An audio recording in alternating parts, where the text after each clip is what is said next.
The spirit consciousness की दुनिया में आपका स्वागत है। आगे बढ़ते हैं मॉड्यूल 13 एस्ट्रल एंटिटीज के अगले हिस्से पर, जिसमें हम देख रहे थे गैर मानव प्रकार।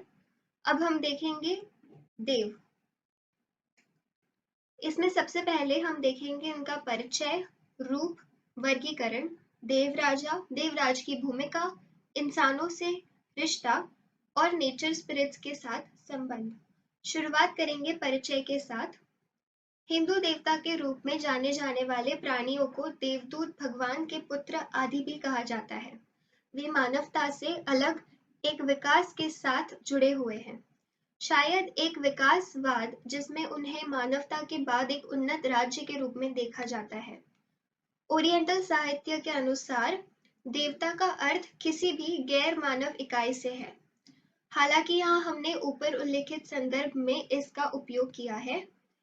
वे पृथ्वी से जुड़े हुए हैं, लेकिन वे 7 श्रृंखलाओं की एक भव्य प्रणाली के आसपास विकसित होते हैं। हमारे सभी 7 संसार उनके लिए एक दुनिया की तरह है। अधिकांश एंटिटीज जिन्होंने देव विकास में प्रवेश किया है, वे सौर मंडल के अन्य क्षेत्रों से मानविकी हैं, मनुष्यों की तुलना में कम या अधिक उन्नत, और केवल कुछ ही मनुष्य देवों में विकसित हुए हैं। अब देखते हैं इनका रूप। देवता कभी भी मानव रूप नहीं लेंगे, क्योंकि उनमें से अधिकांश पहले से ही उस चरण से आगे बढ़ चुके हैं और कुछ अतीत में मनुष्य रहे हैं। उनके शरीर मनुष्यों की तुलना में अधिक तरल है और उनकी आभा में एक ढीली बनावट है। उनके पास विस्तार और अनुबंध करने की एक बहुत ही उन्नत क्षमता है। उनके पास एक प्रकार की उग्र गुणवत्ता भी है, जो स्पष्ट रूप से एक औसत मानव से अलग है। देव की आभा के अंदर एक ऐसा रूप है जो लगभग हमेशा मानव है, लेकिन अभी भी मनुष्यों की तुलना में बहुत कम परिभाषित है। देवता आभा की परिधि पर और उसके चारों ओर रहते हैं, जो मनुष्य करते हैं और विशालकाय मनुष्य की तरह दिखते हैं। वे एक रंग भाषा का उपयोग करते हैं जो हमारे भाषण के रूप में अच्छी तरह से परिभाषित नहीं है, लेकिन किसी तरह से ये भाषण एक अधिक संवाद करता है। वे शायद ही कभी एस्ट्रल प्लेन पर दिखाई देते हैं, और यदि वे एस्ट्रल दुनिया में प्रकट होते हैं तो प्लेन में अद्भुत गैर मानव अस्तित्व है। अब देखते हैं इनका वर्गीकरण। देवों का मकसद सबसे कुलीन रैंक को इसी अवधि में मनुष्य की तुलना में एक उच्च स्तर एक आगे बढ़ाना है। देवों के 3 निम्न महाभाग हैं। कामदेव, इनका एस्ट्रल शरीर सबसे निचला शरीर है। रूपदेव निम्न शरीर के रूप में निम्न मानसिक शरीर है। और फिर अरूपदेव उच्च मानसिक या कॉजल शरीर में सबसे कम शरीर है। रूपदेव और अरूपदेव के लिए एस्ट्रल प्लेन पर प्रकट होना उतना ही असामान्य है जितना कि भौतिक जगत में भौतिकता के लिए एक एस्ट्रल जीव के लिए। इन वर्गों के ऊपर 4 महान विभाजन हैं और देव साम्राज्य की तुलना में अधिक उन्नत है, जो कि ग्रह स्पिरिट्स के अत्यधिक उन्नत मेजबान हैं। या हम मुख्य रूप से कामदेवों से चिंतित हैं। हमारे बीच उनकी तुलना में सामान्य स्तर बहुत अधिक है, क्योंकि बहुत समय पहले सभी बुराई उनसे मिट चुकी है। उनके पास कई विविधताएं हैं और एक उच्च आध्यात्मिक व्यक्ति उनमें से कुछ से अधिक विकसित हो सकता है। अब देखते हैं देव राजा। ये 4 देवराज का उल्लेख करना महत्वपूर्ण है, हालांकि वे बिल्कुल किसी भी वर्ग से संबंधित नहीं हैं। इन 4 देवराज ने विकास किया है, जो निश्चित रूप से हमारी मानवता के समान कुछ अलग है। उन्हें पृथ्वी के रिजेंट्स, 4 कार्डिनल पॉइंट्स के स्वर्गदूत या चतुर महाराजा के रूप में जाना जाता है। देवराज पृथ्वी, अग्नि, जल, वायु के 4 तत्व यानी एलिमेंट्स को नेचर स्पिरिट्स और निबंधों से जोड़ते हैं, जिनमें वे शामिल हैं। वे देवों पर शासन नहीं करते हैं। सुविधा के लिए उनके बारे में अन्य जानकारी एक सारणीबद्ध रूप में दी गई है।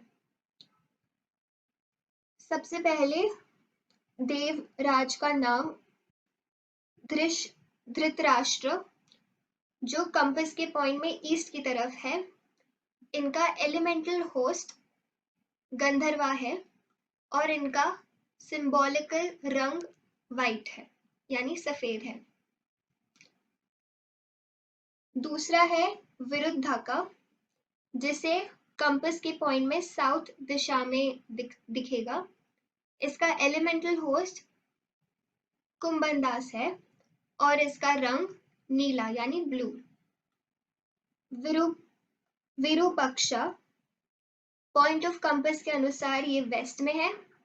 एलिमेंटल होस्ट नागास और इसका सिंबॉलिकल रंग या कलर लाल है। Vaishravana point of the compass north में है। एलिमेंटल होस्ट यक्षस और इसका सिंबॉलिकल कलर गोल्ड है।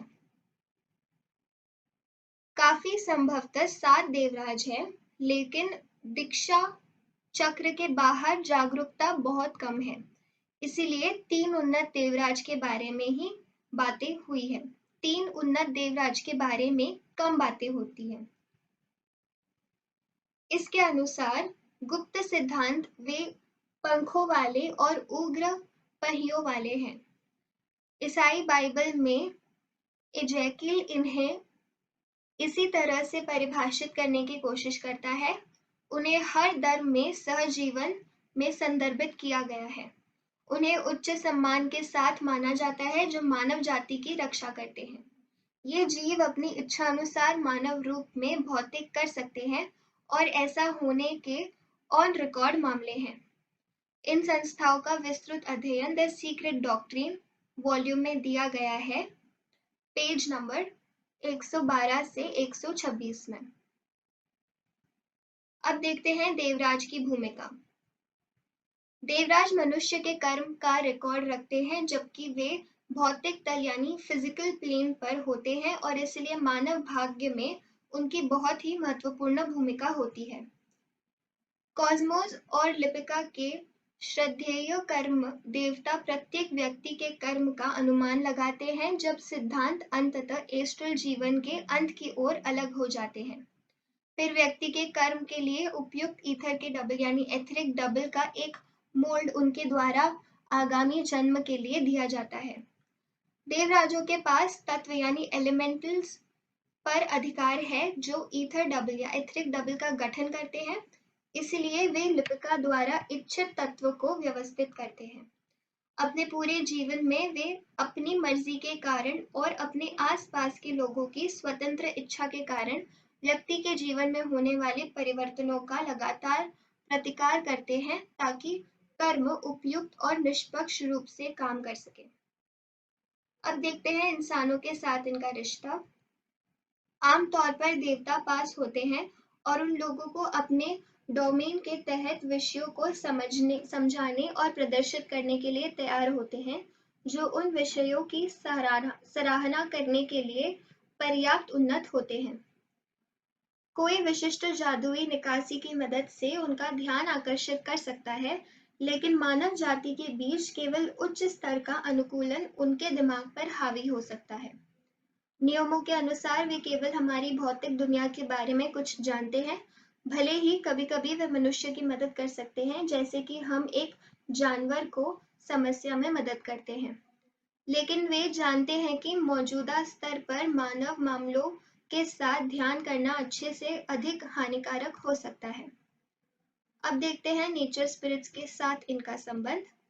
उन्नत नेचर स्पिरिट्स और विशाल संख्या में आर्टिफिशियल एलिमेंट्स देवराज के शानदार काम को अंजाम देते हैं।